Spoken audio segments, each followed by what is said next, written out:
Próximo relato, sexta-feira 13 de lua cheia. É uma moça que nos conta.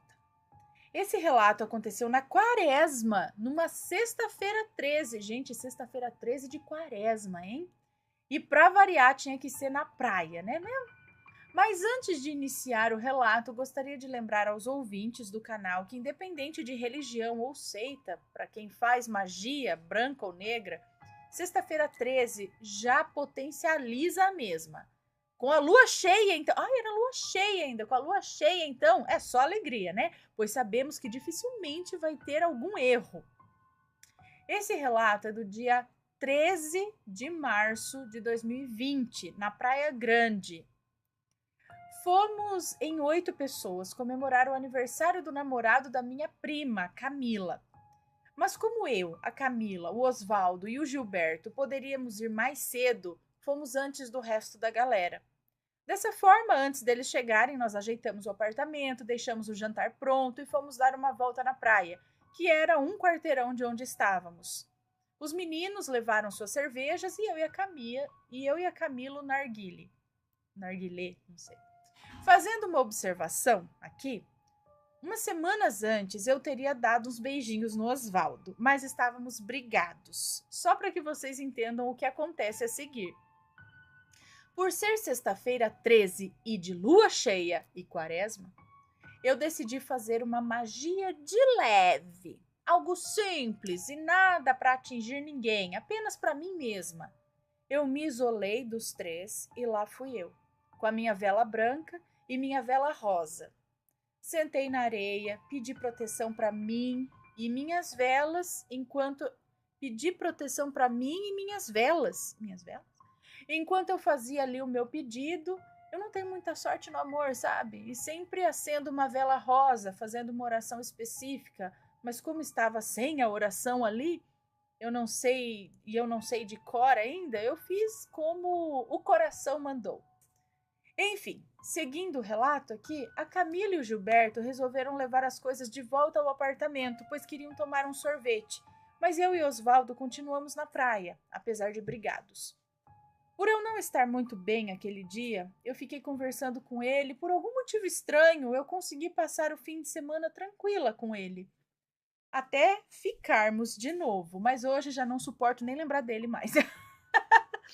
E agora começa o sobrenatural. Enquanto conversávamos, nós vimos algo parecido com uma charrete passar na nossa frente e a uma certa distância. Estávamos perto do calçadão e a charrete passava bem rente à faixa de água no mar. Quem já foi na Praia Grande sabe que a faixa de areia é bem grande mesmo. Sim. Então não sabíamos ao certo o que era. Só víamos o vulto passando. Depois de um certo tempo, não vimos mais essa charrete passar e por algum motivo decidimos ir até o mar. Foi quando nos deparamos com algo bem estranho. As marcas da charrete e das patas do cavalo não faziam sentido algum. O certo seria a charrete ter a mesma largura constantemente e as patas estarem ao centro, né? As rodas passando aqui, as patas do cavalo aqui. Cadê? Me perdi. Ah, tá. E as rodas ao centro, mas não era bem assim que estavam. As linhas seriam. Ela falou que pôs um desenho aqui, mas não tá aparecendo. Acho que é aqui para mim o desenho. As linhas seriam a marca da charrete, as bolinhas, as patas do cavalo. Deixa eu... Ah, tá. Tem aqui o desenho, sim.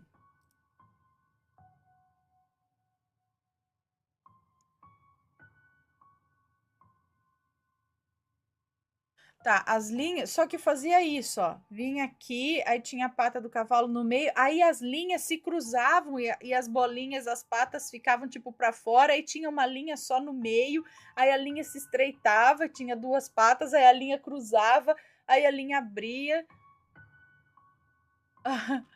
Que louco! O certo seria como a parte que eu risquei de rosa, né? Que a linha aqui e as patinhas do cavalo constante, né? e as patas estarem ao... Cadê? Peraí. O certo seria como a parte que eu risquei de rosa, mas em poucas partes ela seguia esse padrão. Depois a charrete fazia esses desenhos na areia, assim, cruzava, sabe? E as patas do cavalo, umas tinham marcas de ferraduras, outras não, umas eram maiores, outras menores. A maioria estava longe da marca da charrete. Olha, não tinha coerência nenhuma. Como a charrete fazia, aparentemente, o mesmo percurso, não entendemos por que aquelas marcas eram incoerentes. Não vimos nenhum desvio que pudesse mostrar que aquela charrete e cavalo tinham saído da areia para o calçadão. As marcas terminavam em um determinado ponto, tanto para o lado direito quanto para o esquerdo. Sim, nós seguimos a marca até onde ela ia. É lógico que o sobrenatural não ia parar por aí, não é mesmo? Então notamos, ao nosso lado esquerdo, uma mancha laranja no céu. Lembrava um balão, mas ficava mudando a forma, como as chamas de uma vela fazem.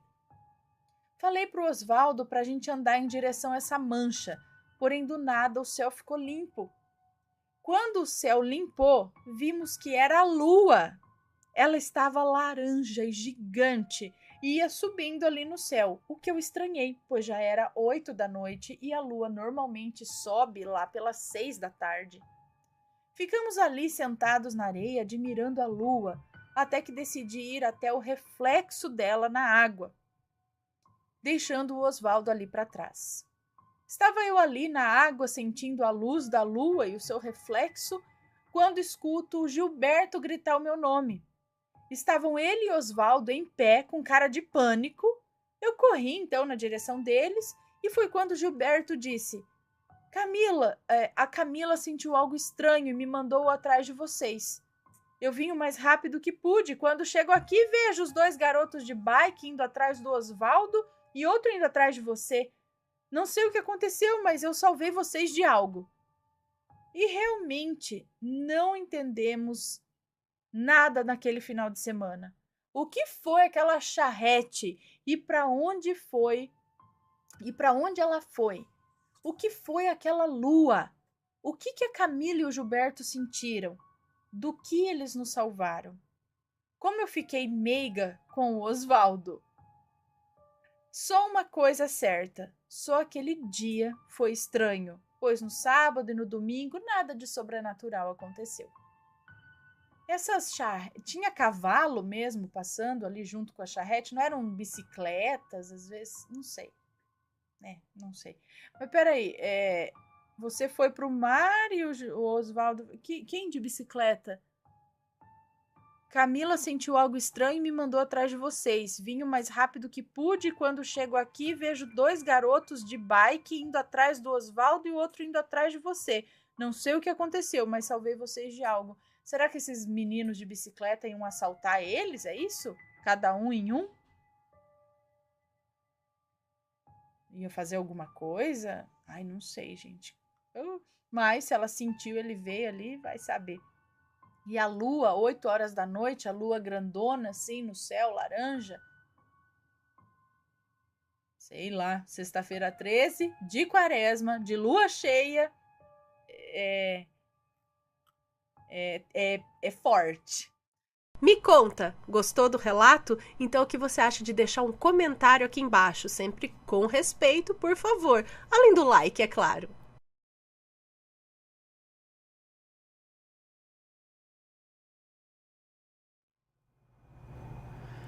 O castigo de Cristo a maledite. Nossa, de Cristo mesmo? Vamos ver. Olá, Ana, me chamo Fulana, tenho 43 anos e sou mãe, viúva de 3 filhos. E você saberá o porquê de eu ser viúva no relato.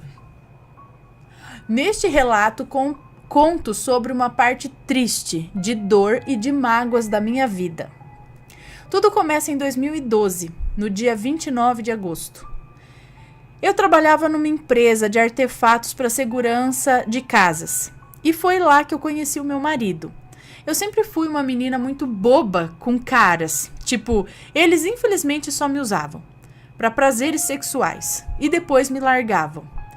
Havia um que até me bateu e me deixou na rua. Mas ele, meu marido, os nomes estão trocados, mas ele, o meu marido, Lucas, me chamava tanto a atenção, eu sentia como se ele me puxasse até ele. Foi em 12 de outubro que decidi tomar uma iniciativa e conversar com ele.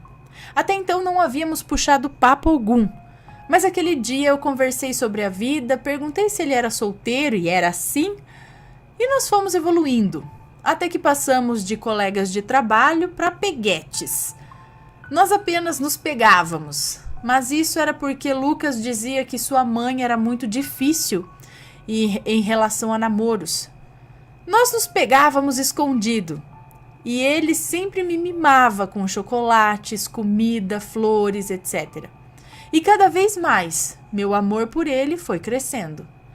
Até que eu decidi falar para ele que eu iria sim falar com a mãe dele e pedir a sua mão em namoro. Ele já havia falado com a minha mãe, só faltava a dele. Então ele me disse que tudo bem, mas qualquer coisa era para eu sair dali imediatamente. Eu estranhei, pois ele me pediu para sair de uma forma prepotente, grossa e imperativa, tipo, saia de lá. Bom, fomos até lá sem a mãe dele.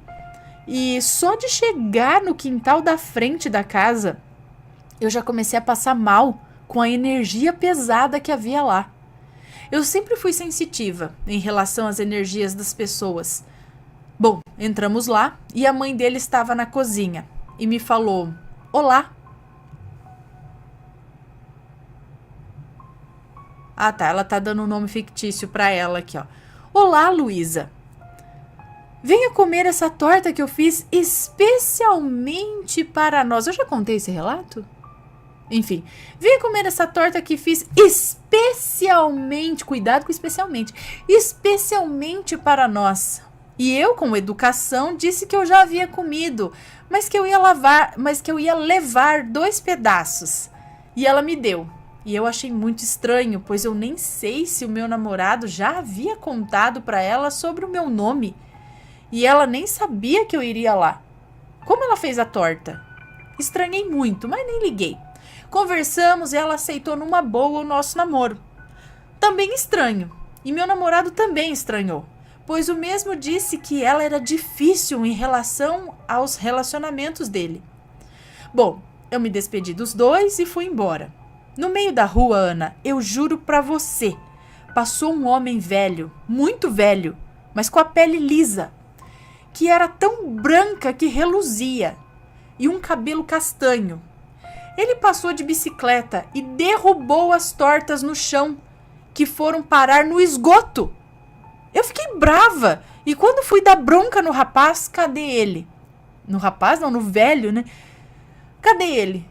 Não havia desvio algum naquela rua. Era uma reta e toda coberta de casas dos 2 lados da rua. Bom, eu estranhei tanto que aquela noite eu fui dormir pensando no acontecido. E eu tive um sonho tão estranho que lembro como se fosse hoje. Eu estava em um lugar todo gosmento e fedido, onde havia pessoas ao meu lado tentando me agarrar. E na minha frente um homem pálido, de cartola preta e paletó antigo preto, que me disse as piores palavras da minha vida. Ele me disse o seguinte: agora você é minha, vadia. Eu acordei no total susto e fui contar à minha mãe sobre o acontecido, isso de manhã. Eu a encontrei em seu quarto tendo uma convulsão e liguei imediatamente para a ambulância, que graças ao Salvador Jesus veio rápido e atenderam. E disseram que ela estava com uma hemorragia e que seria muito grave. Eu, durante o atendimento, rezando pela sua vida, me veio na mente espontaneamente uma imagem de nosso Senhor Jesus Cristo, e isso do nada. Continuei rezando, pois eu tinha certeza, e até hoje tenho, que era um sinal. Nem estava mais me preocupando com o sonho, quando ouço o apito do aparelho de medir os batimentos cardíacos e minha mãe havia morrido ali. Eu, esse dia, não consegui ir ao seu enterro. Eu só queria morrer. Eu fui dormir chorando e nem lembrei de notificar o meu namorado. Ana, a desgraça infelizmente reinou em minha vida. Eu perdi meu emprego, quase comecei a passar fome, mas tive que morar com a minha avó. E consequentemente ser sustentada por sua aposentadoria. Eu já li esse relato, né? Eu desconfiava de tanta maldição em minha vida e fui até um terreiro que meu amigo participava. E assim que cheguei lá, todos olhavam para mim com espanto. E fui até o passe. E um senhor me disse: fulana, terás de falar com o nosso pai. E eu nem havia falado o meu nome. Fui falar com ele e ele me disse que uma mulher que me ofereceu comida havia feito trabalho para eu morrer. Ana, eu entrei em desespero por dias, tentando lembrar de alguma coisa, quando lembrei da mãe do meu namorado. Eu o notifiquei rapidamente e ele me contou a verdade, que a sua mãe fazia magia para suas namoradas. Desliguei o telefone na cara dele e terminei com ele. Eu voltei até aquele terreiro pedindo para que eles desfizessem o trabalho. Eles disseram que ok, mas que haveria de ter condições de dia perfeitos e que demoraria. Eu, durante esse tempo, um dia depois, contatei minha avó sobre tudo e ela me deu uma Bíblia e uma folha contendo uma oração muito forte. E ela me disse: leia o Salmo 66, o Salmo 91 e o Salmo 119 e depois faça a oração da folha. E assim faça uma prece, e assim faça uma promessa e uma prece a Jesus. Eu não coloquei muita fé e rezei no mesmo dia que o trabalho foi feito. Então lá fui eu, rezei os salmos e a oração da folha e fiz a prece. E foi a melhor coisa que me aconteceu. Eu rezei com um homem negro.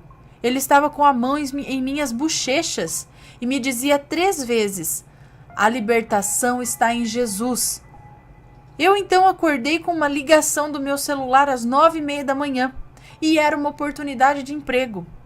Eu agradeço até hoje ao nosso Senhor Jesus pela maravilha e pelo Pai de Santo pelo trabalho que fez para me libertar. E sobre a Maledite, ela está morando debaixo da ponte.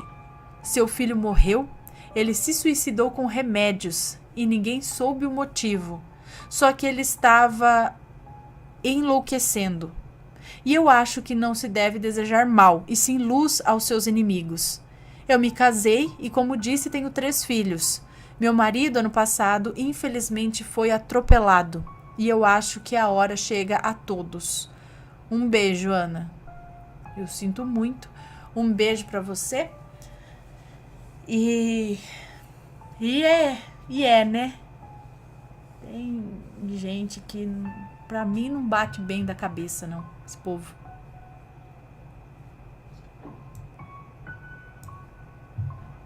Deixa eu anotar aqui que eu contei. Né? Fica querendo fazer mal pros outros. Ai, tem problema.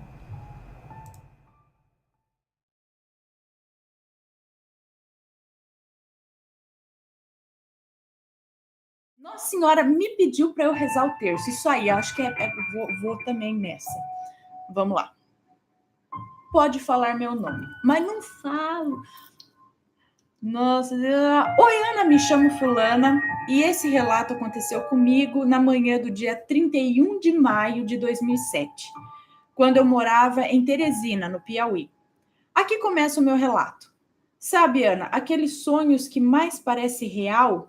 Estava sonhando que eu estava em um lugar lindo e fazia um dia lindo de sol. No lugar havia um lindo gramado verde.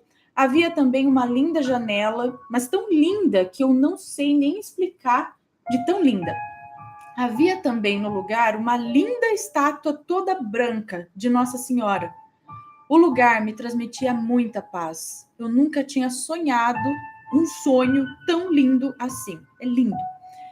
Então acordei e tive que levantar para fechar a porta, pois o meu marido estava saindo para ir trabalhar. Voltei para dormir mais um pouquinho e foi aí que tudo começou.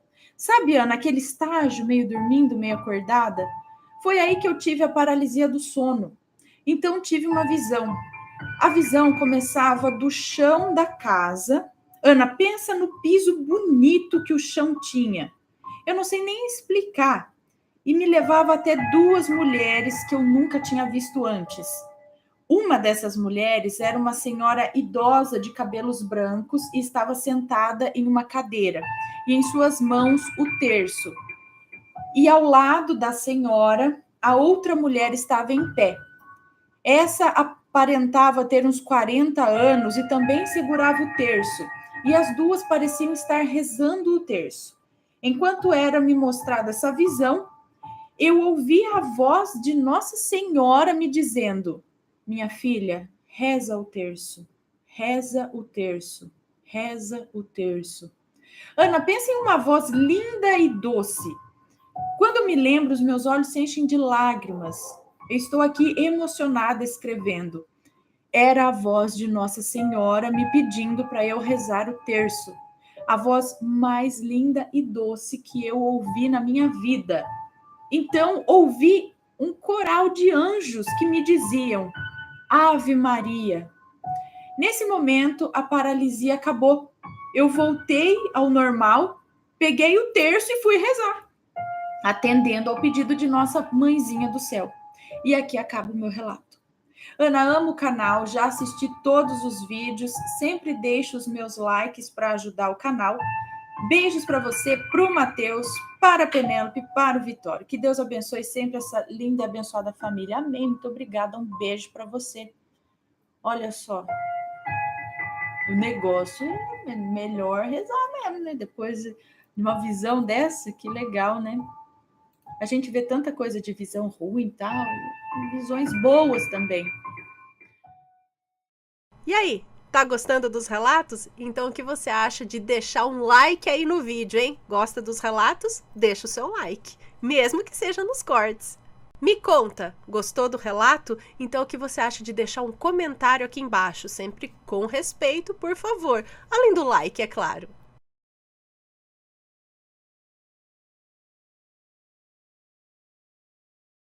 Deixa eu ver, a promessa salvou meu irmão. A Casa Amarela. Tinha uma pizzaria lá em Santo André que chamava Casa Amarela. Verdade. Vira e mexe a gente ia lá. Acho que ficava perto do parque do Duque de Caxias? Não, eu não sei onde, eu não lembro. Não lembro, mas era Casa Amarela. Acho que é isso mesmo o nome da pizzaria. Era lá, gostoso. Vamos lá. A Casa Amarela, mas esse aqui não é outra coisa. Olá, Ana, me chamo Fulano e moro numa cidadezinha no interior do Ceará. Cujo nome... Posso falar? Ninguém está falando nada. Então, numa cidadezinha do Ceará, cujo nome é Brejo Santo, local onde ocorreram os relatos. Eu tenho que confessar, desde pequeno eu sempre tive esse lado sensitivo para o sobrenatural. E eu consigo sentir quando há uma presença ao redor, seja ela ruim ou não. Eu também consigo ver a energia de uma pessoa, se está boa ou ruim. Bom, eu morava numa casa amarela, bem espaçosa, muito grande, quase que a maior do quarteirão. Lá na casa tinha 4 quartos grandes e um quarto pequeno, 5 banheiros, uma sala de estar, uma cozinha, 2 salas de jantar, mas uma era junto com a cozinha.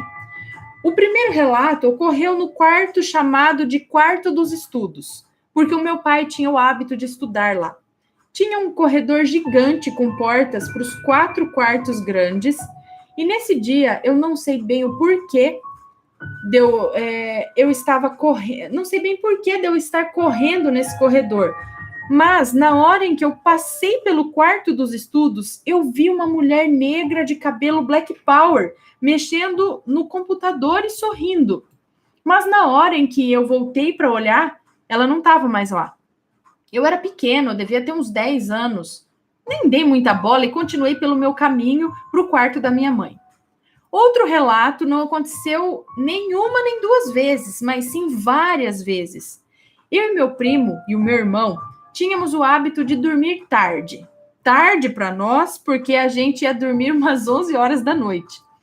Então, no meio da noite, nós escutamos passos pelo corredor. Porém, a gente achava que era nossa mãe vindo, ou até mesmo a mulher que cuidava de nós, a mulher que cuida de nós até hoje.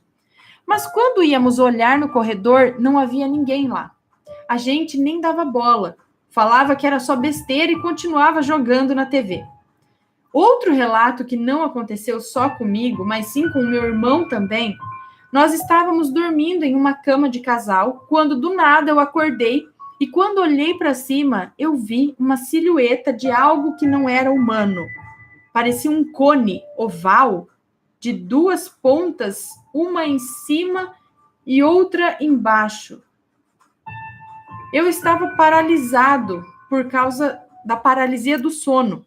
E por causa do medo, eu não conseguia falar e nem fechar os olhos. O contorno daquilo era como se fosse de quando você desliga o canal da TV e fica aqueles rabisquinhos na tela da TV, o chiado lá, a estática, é isso? Bom, quando eu consegui me mover um pouco, o bastante para acordar o meu irmão, pasmem, ele também viu aquilo em cima de mim. Então ele me abraçou e a paralisia saiu de mim e não falamos nada até dormir. Esses foram os relatos de tantos outros que ocorreram nessa casa. Até mesmo eu vi um gato branco passando pela mesa, atravessando a mesa e a parede, não desviando, mas sim atravessando, literalmente. A minha mãe me falou recentemente que já foram mortas muitas escravas lá, e que lá já foi terreiro de macumba, das brabas, mesmo até sacrifício já teve lá. Ela também me falou que o meu tio é como eu, consegue sentir essas energias. E esses foram os meus relatos. Muito obrigado, Ana. Amo o seu canal, sempre que sai relato novo eu assisto. Beijão, muito obrigado pelo seu relato. Muito obrigada também por enviar o seu relato. Mais uma casa assombrada aqui, lugar onde as coisas estão sempre acontecendo.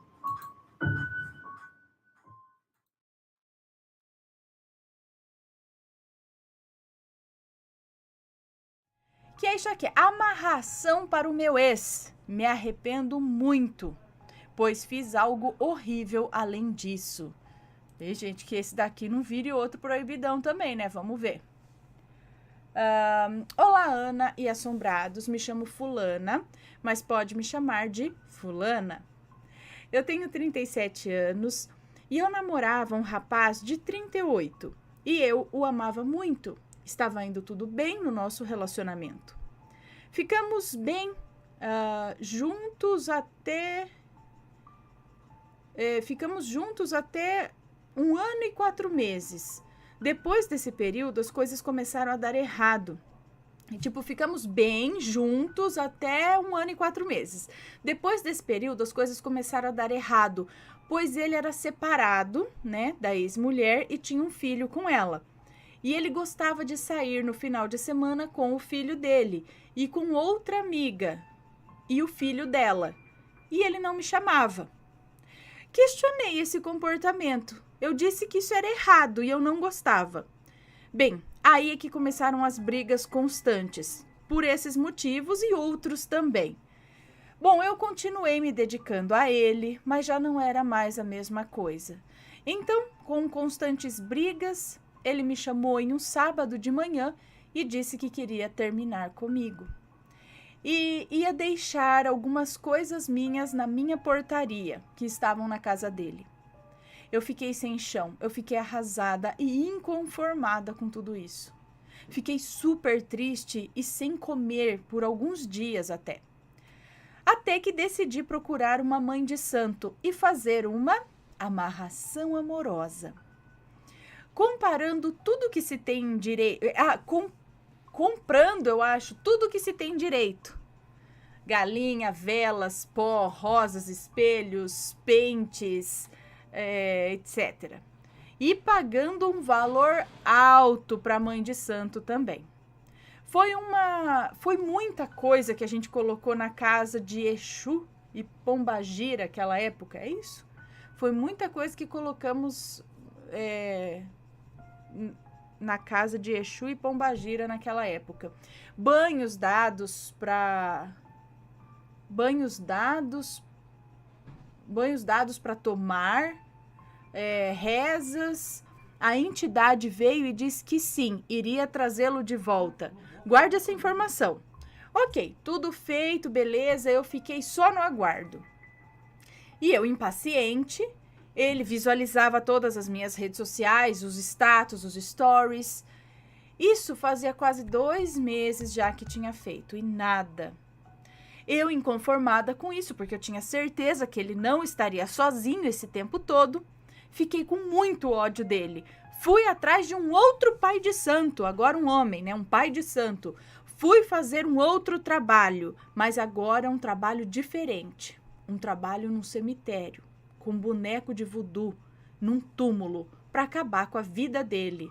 Gente do céu. Tipo, se ele não vai ficar comigo, não vai ficar com mais ninguém. Comprei velas pretas, o boneco e etc e tudo mais. Fui para o cemitério com o pai de santo fazer o trabalho para acabar com ele. Também paguei caro por esse trabalho. Ao voltar do cemitério, no meio do caminho, eu e o pai de santo escutamos uma risada muito alta, assustadora, tipo uma entidade dizendo: recebemos o seu trabalho, sabe? Bom, passaram-se alguns dias, meu ex me mandou uma mensagem. Eu explodi de felicidade, dei até pulos de alegria. E ele veio me procurar e pedir para eu ir dormir com ele na casa dele. Ele veio me buscar e fomos passar a noite juntos. Mas à noite ele começou a falar sozinho. E uma frase que eu ouvi ele falando foi: o primeiro encontro não foi como eu esperava. Bom, ficamos, saímos outras vezes, até que um belo dia, por mensagem, nós conversamos normal e ele me disse: eu estou com uma pessoa. Vamos sair sim, mas eu não quero te enganar, tá? Eu, sem ação, fiquei sem ter o que falar na hora. Depois eu disse assim: legal, você merece ser feliz. E ele respondeu assim: não quero que fique chateada comigo, porque eu gosto de você. Bom, na hora eu fiquei sem ação. Gostando dele, continuei ficando com ele, é claro, mas eu percebi umas mudanças na nossa relação. Ele me machucava quando eu ficava com ele, sabe? Eu ficava dolorida. E depois da revelação que ele tinha uma outra pessoa, para mim perdeu total graça. E quando eu ia na casa dele, percebi que a geladeira e os armários dele estavam vazios, a casa estava suja. Quando eu estava com ele, não era assim. Às vezes eu me sinto culpada por tudo isso. Mesmo ele estando com alguém, como ele diz, ele não sai do meu pé. Aí ele aparece na porta da minha casa do nada e sempre está atrás de mim. E eu arrumei um outro namorado e posto, inclusive, nas redes sociais para mostrar para ele que eu também tô com outra pessoa e mesmo assim ele vem atrás de mim. Resumo, eu não sinto mais amor por ele e me desencantei totalmente e ele não sai de trás de mim agora. Por isso eu me arrependo muito, porque mexer com entidades é coisa séria, mexe com várias áreas da nossa vida e eu não quero mais o meu ex. Estou apaixonada por outro. Bom, Ana, esse é o meu relato e eu quero dizer para quem está pensando em fazer amarração amorosa, não faça, pois não vale a pena. Um beijo a você, ao Matheus e aos seus filhos e a todos os assombrados. Então, esse é um momento de explosão, né? nossa, eu gosto dele, eu só quero ele é tudo, e não fiquei com raiva também porque ele me trocou, e o que é isso? E aí nessa explosão de muitos sentimentos, você quer vingança, você quer chorar, você quer explicações, né? Você acaba fazendo, né? Então acaba, respira, pensa, deixa passar, vai passar. Esse não é o primeiro caso que a pessoa vai lá, faz amarração e fala, quer saber, não quero mais. Ah, sei lá, desencantou, não quero. Isso ia acontecer cedo ou tarde. Só que aí foi lá e fez amarração. Agora o cara tá lá que nem um zumbi, não consegue largar porque tá magiado, tá acabando com a vida dele também, porque, né, ele poderia estar lá livre com outra pessoa e você livre com outra pessoa pra cá, pronto, cada um seguir a vida. Mas essas interferências no livre-arbítrio é muito complicado. Fazer com que o outro faça algo que você quer, não que ele quer. Não façam isso. Dá muito ruim.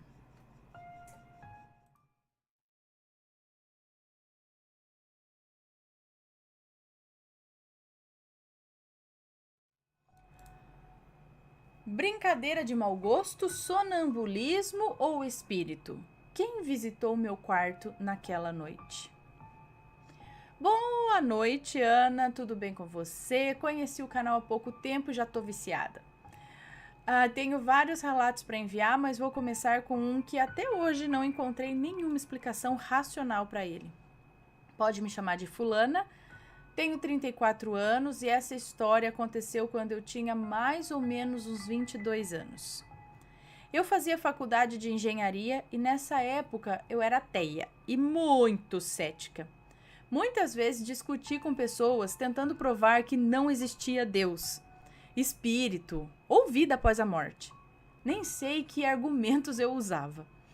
Era uma sexta-feira, depois de uma semana muito cansativa, em que eu havia acordado muito cedo todos os dias. Eu tenho um problema de inversão do ciclo vigília-sono, que me faz ter sono durante o dia e ficar acordadíssima durante a noite. Acho que eu tenho isso. Mesmo muito cansada, raramente sinto sono antes da meia-noite. Isso com certeza. Mas nesse dia estava exausta e com vontade de dormir 12 horas direto.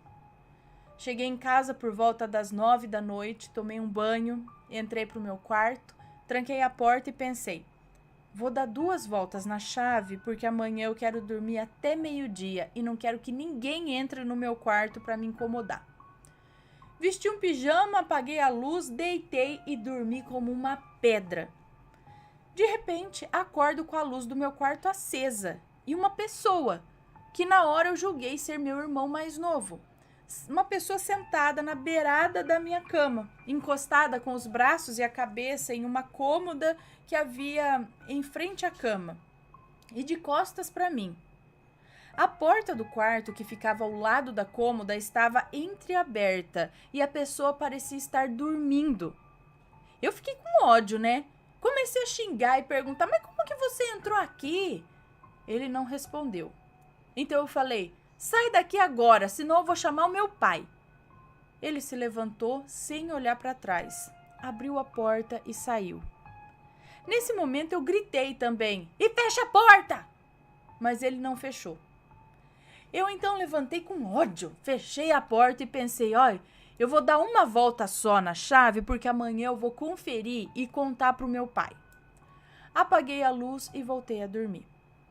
Acordei no outro dia por volta das 10 da manhã, ainda com ódio, e pensava que o meu irmão havia se escondido no meu quarto, enquanto eu tomava banho, e ficou lá até a hora que eu o encontrei. A luz continuava apagada, e eu fui conferir as voltas na chave da porta. Estava com uma volta só. Eu então saí do meu quarto e fui atrás do meu irmão para xingá-lo, né? Ele estava na sala e meu pai na cozinha. Eu já cheguei perguntando, o que você estava fazendo no meu quarto ontem à noite?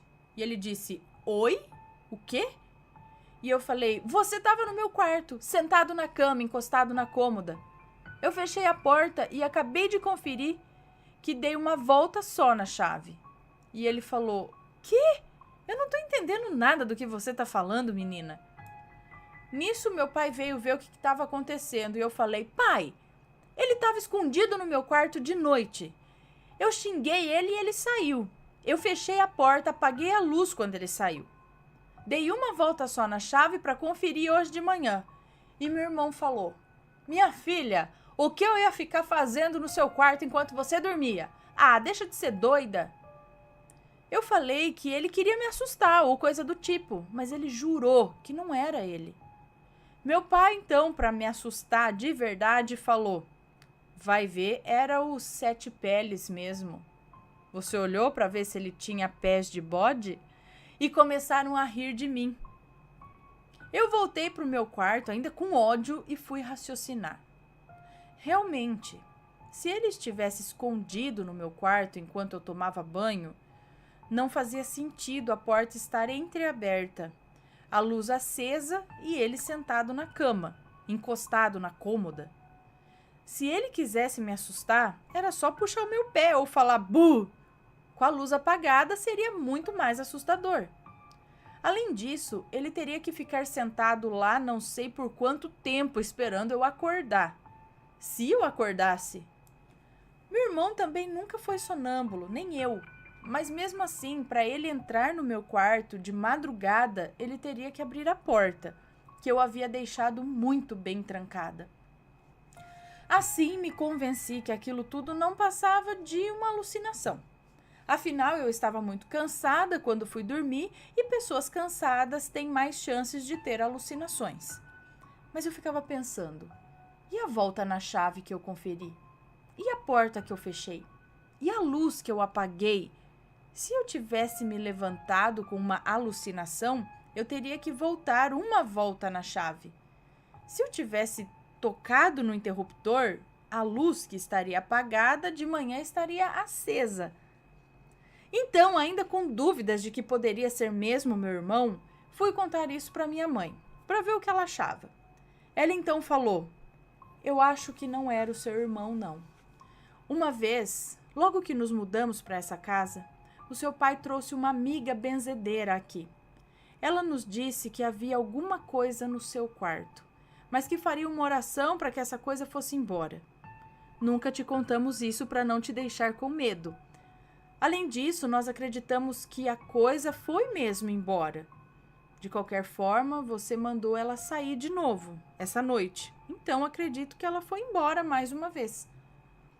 Gente, que raiva que isso me deu. Primeiro, porque eu não acreditava em nada disso. Segundo, que os meus pais são evangélicos e também não deveriam acreditar em espíritos. Terceiro, que eu nunca ouvi falar que o meu pai tinha uma amiga benzedeira. Nós morávamos nessa casa há 5 anos. Lá, anteriormente, morava um padre, ou pastor, eu não me lembro, que havia invadido o lote e construído um barracão. Meu tio era advogado do dono do lote e brigou por 10 anos na justiça para conseguir tirar o padre ou pastor de lá. Quando conseguiu, o dono vendeu o lote para os meus pais e eles construíram a nossa casa, aproveitando a construção do barracão que já havia lá. Eu lembro de ter ido ver o lote com os meus pais antes deles comprarem. Na época eu tinha uns 10 anos. O barracão era um lugar sombrio, escuro, sem acabamento nenhum. Não parecia um lugar que um religioso morava. Mas enfim, depois disso, nunca mais vi nada de estranho por lá. Continuei cética e ateia até os meus 28 anos. Sempre tentando me convencer de que aquela história foi só uma alucinação. Hoje acredito em Deus e espíritos, mas não por motivos sobrenaturais. Aos 28 anos assisti o filme do Chico Xavier e achei que todas aquelas histórias não poderiam ser inventadas. Comecei a ler e pesquisar e hoje eu sou espírita, mas até hoje essa história permanece um enigma para mim, pois acho difícil também um espírito ter me visitado sem motivo nenhum e sem deixar nenhum recado, aparentemente. Bom, Ana, esse é apenas um dos relatos que ainda quero lhe enviar. Quero saber as opiniões, sua e do pessoal que acompanha o canal. Tenho também 2 experiências de efeito Mandela que um dia irei lhe contar.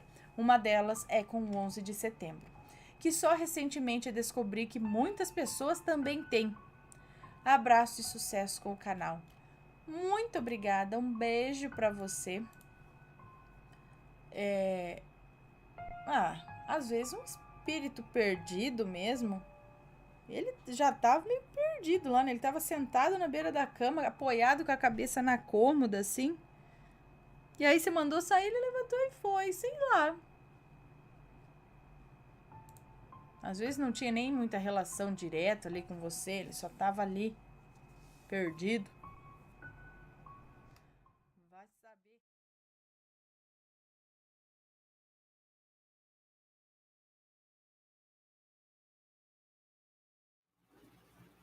Tá, vamos ver.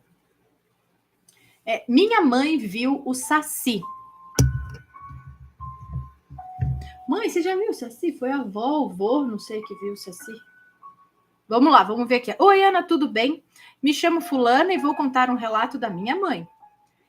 Ela nasceu no Paraná. Foi criada no sítio. E ela ia para a escola com a minha tia e mais 2 amigas.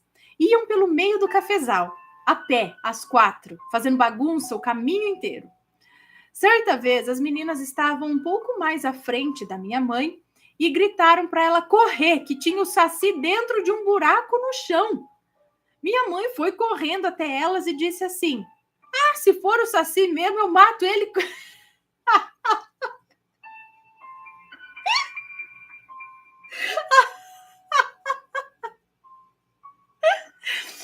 Ai, meu Deus, se for o Saci mesmo, eu mato ele com peido. Desacreditando, né? Tirando o maior sarro. Nisso, pelo que ela conta, o Saci sumiu de dentro do buraco. Até eu, né? Depois dessa, falei, meu Deus, ela vai sentar aqui no buraco. O Saci sumiu de dentro do buraco. E aí apareceu atrás delas e deu um assovio muito fino e alto.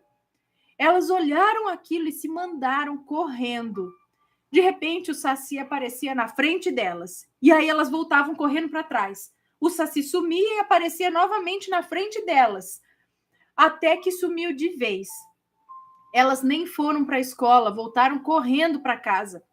Ela contou para minha avó o que tinha acontecido, mas a minha avó não acreditou nela nem na minha tia, pelo fato delas estarem sempre inventando histórias.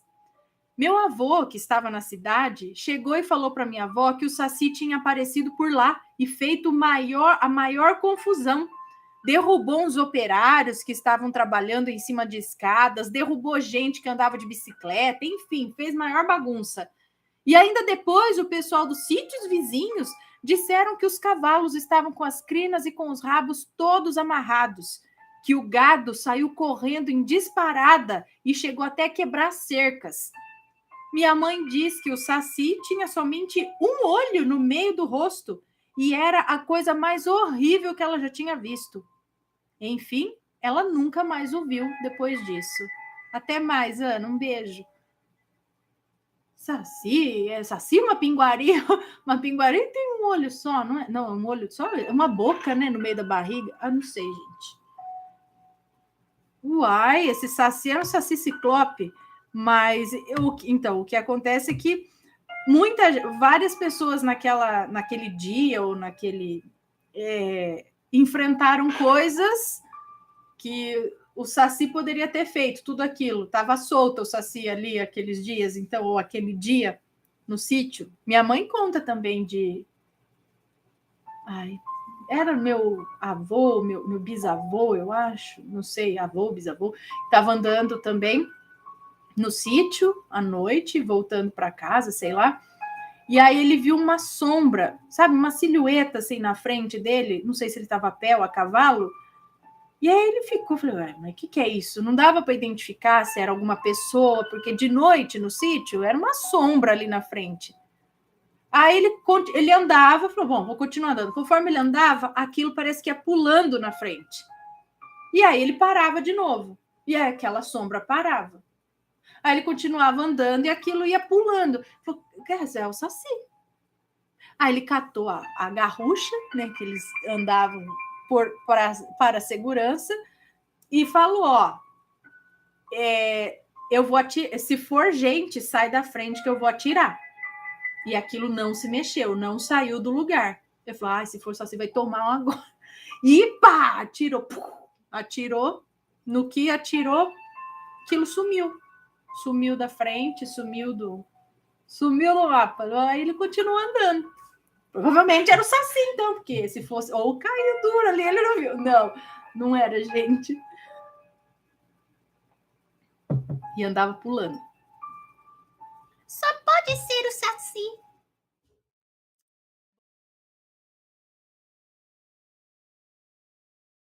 Eu não consigo ler esse título sem lembrar da música.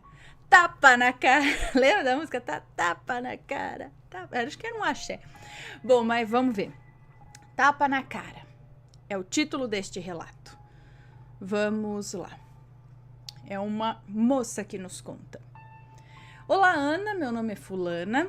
Já tive vários relatos contados por você no canal e fico sempre contente quando vejo você contando um deles. Tem vários que eu mandei também e fico aqui na expectativa. Primeiro, quero parabenizar você e o Matheus pelo trabalho e pelo respeito que tratam assuntos que por muitos é taxado um tanto quanto fantasioso. Apenas continuem. Vocês são demais. Muito obrigada. Hoje eu tenho 30 anos, sou um bandista e médium em desenvolvimento, mas esse relato aconteceu nos anos 2000. Eu acho que eu tinha entre 11 e 13 anos, por aí. Nessa época, celulares não eram modernos como hoje, não tinham câmeras, mas o sinal pegava em qualquer meio do mato, né? Internet também não era tão comum, não. Não eram todos que tinham um computador em casa, é verdade. Como uma criança feliz dessa época, eu brincava na rua, brincava de taco, tínhamos carrinho de rolemã e patins. Mas minha maior diversão era passar as férias na casa do meu tio. Ele morava em uma fazenda próximo à minha cidade. Essa fazenda pertenceu a um barão do café, muito poderoso na época da escravidão, e foi passada de geração em geração. Nos anos 2000, já era uma fazenda de cana-de-açúcar, e tinha gado de corte, gado leiteiro, cavalo de corrida. Os trabalhadores moravam com suas famílias lá. Os estudantes tinham ônibus fornecidos pelos donos para virem estudar na minha cidade. Eram muitos trabalhadores e, por consequência, muitas crianças. Então, na época de férias, além dos filhos dos trabalhadores, tinha também os agregados. Nossa turminha era formada por cerca de umas 30 crianças e adolescentes. Então, imagina a farra, né? Por ter sido uma fazenda de escravos, havia túneis de acesso à Casa Grande, que eram usados por eles para que não circulassem no mesmo lugar dos brancos, e havia também a senzala com várias correntes. Nós entrávamos lá para explorar, sabe? Coisa de criança, mas enfim. A fazenda era muito grande. Havia várias colônias de casas onde eram distribuídos os funcionários. E para acessar essas colônias, como dizia minha avó, tinham entradas de terra mal iluminadas e com mato em volta. Como éramos em muitos, darei o nome apenas àquele que aconteceu o fato, tá? Vou chamá-lo aqui de Júnior. Júnior tinha por volta de 15 anos. Ele era sarrista demais. Vivia se escondendo no mato para assustar os outros. Pregava peças na gente. Atormentava mesmo, sabe? Havia uma história na fazenda que um escravo foi amarrado numa palmeira, na curva de uma estrada, e deixaram ele lá até morrer. Nesse lugar havia uma cruz de madeira, e atrás da cruz ficava uma cerca de arame farpado. Um dia o Júnior teve a brilhante ideia de colocar um chapéu de palha nessa cerca, e então quem descia pela estrada de madrugada, os trabalhadores desciam por volta das 5 da manhã para pegar o caminhão e ir para a lavoura. Então quem vinha via aquele chapéu flutuando bem onde o escravo havia morrido. Imagina o susto do pessoal, né? O Júnior sempre fazia essas pegadinhas, mas ele começou a zombar daquela cruz. Disse que aquilo era conversa fiada, que era só para colocar medo nos outros. Dizia que não acreditava e que todos eram bobos. Pois bem, em umas férias de fim de ano, estávamos lá na fazenda e um amigo nosso que morava na colônia daquela estrada comprou um rádio que tocava CD. Imagina a nossa alegria, né? Combinamos de ir todos na casa dele à noite e fazer uma festinha. Nesse dia estávamos em umas 10 pessoas, incluindo o Júnior. O restante do pessoal ia por outro caminho e alguns moravam ali próximo desse amigo. Quando deu umas 8 da noite, nos reunimos na frente da casa do meu tio e fomos caminhando, conversando e tal. E chegando perto da estrada, o Júnior começou a falar que queria ver o fantasma do escravo. Pedimos para ele parar com isso, mas ele nem deu bola. Então apertamos o passo e deixamos ele para trás. Quando eu passei pela cruz de madeira, eu senti um arrepio na espinha. Meus pais já eram umbandistas nessa época. Eu acreditava nessas coisas e respeitava. Eu já tinha visto vários espíritos e na hora eu já sabia que aquilo não ia acabar bem. Andamos uns 5 passos depois da cruz e do nada o Júnior passa pela gente correndo e gritando. Ele dizia que ele ia descobrir quem foi. A gente não entendeu nada. Ana, ele subiu o morro correndo sem parar. A gente apertou mais um pouco o passo, mas não vimos nem ouvimos nada atrás da gente. Chegamos na casa do nosso amigo, uns 5 minutos depois do Júnior. Ele estava sentado na varanda chorando e tomando um copo de água com açúcar. A mãe do nosso amigo estava tentando entender o que tinha acontecido, porque o Júnior não falava nada. Na hora que ela viu a gente, ela veio brava perguntar quem que tinha batido no menino daquele jeito. Por que a gente tinha brigado? Respondemos que ninguém tinha feito nada. Ele que subiu o morro igual um doido. Aí ela, sem acreditar na gente, mandou que nos aproximássemos dele para ver a cara dele que jeito tava. Ana, na hora que eu olhei, ele tava com a marca de uma mão certinha no rosto. 5 dedos gravados na cara do menino. Ele é bem branco, sabe? Aquela mão tava vermelha no rosto dele. Os dedos eram vergões, assim, sabe? Ele tomou um baita de um tapa na cara. Mas não tinha sido nenhum de nós. Quando ele se acalmou, ele disse que quando a gente apertou o passo e deixamos ele para trás, ele continuou falando que queria ver aquele escravo. Ele disse que aquilo era besteira e que aquele escravo não tinha morrido ali não. Assim que ele passou pela cruz, ele sentiu alguém tocar no ombro dele. Achando que fosse algum de nós, ele se virou para ver e tomou um tapa na cara que fez ele perder o equilíbrio e sair catando o cavaco. Foi quando ele passou pela gente. Fecha a porta, Vitório, por favor.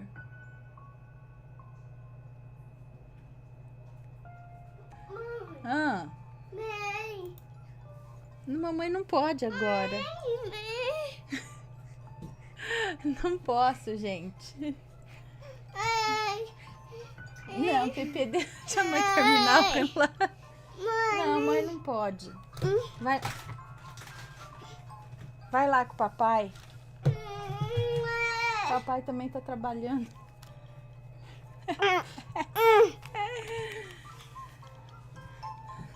Vai lá jogar. Não. Não, vai ficar aqui agora com a mãe também, contando relato? É?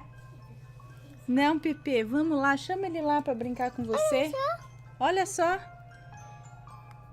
Cadê? Cadê? Achou. Cadê? Achou. Vai lá, Cadê? leva ele lá. Vai lá brincar com a Pepe. Vai lá brincar com a Pepe. Olha lá, Pepe vai pegar alguma coisa muito interessante lá. Pepe, tranca a porta, por favor.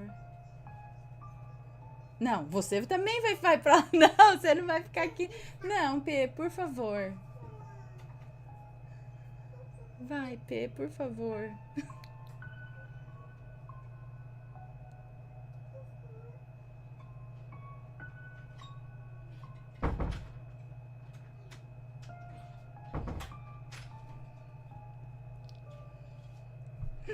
Pronto, Matheus chegou. Ele também tá lá fazendo as coisas.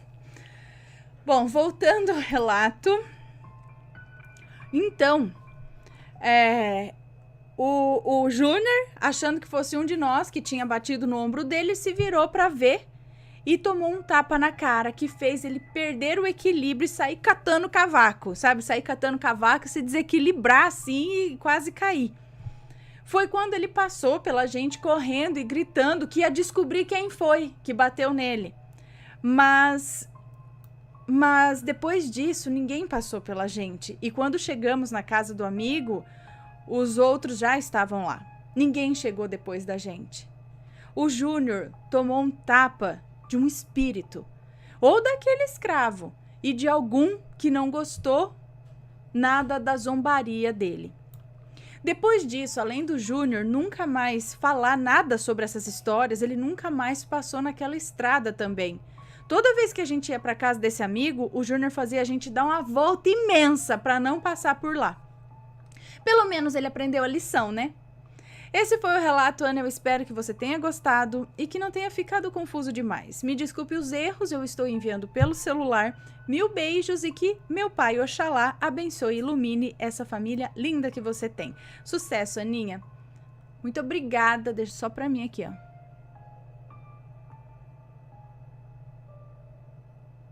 Obrigada. Um beijo pra você, obrigada pela história. Mas minha mãe também conta de um menino, eu não sei quem é agora, né, mãe? Mas tinha um menino atentado desse lá também no sítio, e ele adorava pregar peça nos outros. E aí ele corria quando o pessoal tava vindo à noite de algum lugar, não sei, mas estava vindo à noite pela estrada, ele corria na frente, se escondia num arbusto, e a hora que as pessoas passavam, ele ficava jogando pedra, sabe? Pra assustar as pessoas. E as pessoas ficavam, nossa, mas da onde tá vindo essas pedras, sabe? E ele ficava lá. E aí um dia ele mesmo contou que ele fez isso, se escondeu atrás, eu não sei se é minha mãe ou minha avó, se é da época da minha mãe ou da minha avó, mas aí diz que ele se escondeu atrás e no que ele pegou a pedra pra jogar pra assustar os outros, ele tomou uma pedrada nas costas. E ele olhou, procurou, não tinha ninguém. Aí ele ficou assustado. Então, né, às vezes o pessoal do lado de lá dá uma liçãozinha assim também. Fala, ó, não brinca com isso, tá?